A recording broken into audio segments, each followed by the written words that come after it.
या सगळ्या टीकेनंतर ठाकरेंच्या बंड करणाऱ्या खासदारांनी मिळालेल्या निधीचा कसा हिशेब मांडला ते आपण पाहूया. स्थायी खासदाराचं असं म्हणणं पडलं की विकासाच्या दृष्टिकोनातून आपण सर्वांनी एकत्र आलं पाहिजे आणि विकासाची भूमिका घ्यायची असं तर मग आपण हे सर्व गोष्टी केल्या पाहिजे. त्याच्याशिवाय आपल्या बाकीच्या गोष्टी मतदारसंघाचा विकास होणार नाही. आणि मतदारसंघातल्या लोकांनी मोठ्या अपेक्षेनं निवडून दिलेलं आहे. प्रत्येक गावात कोणत्याही खेड्यात गेलो की निधीची आवश्यकता मागतात, लोक नाराज होतात. बरेच लोक पक्ष सोडूनसुद्धा लोक त्या ठिकाणी चाललेले होते.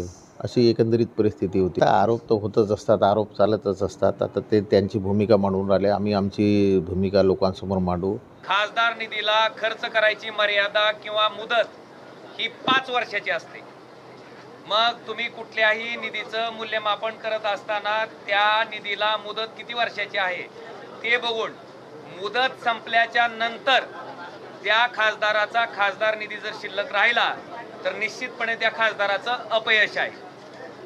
मुद्दा क्रमांक 2, 5 वर्षात ओमराजेला 19 ते 24 जो खासदार निधी मिळाला त्या खासदार निधीमधला 1 पैसाही माझा अखर्चित राहिलेला नाही. एबीपी माझा, उघडा डोळे बघा नीट.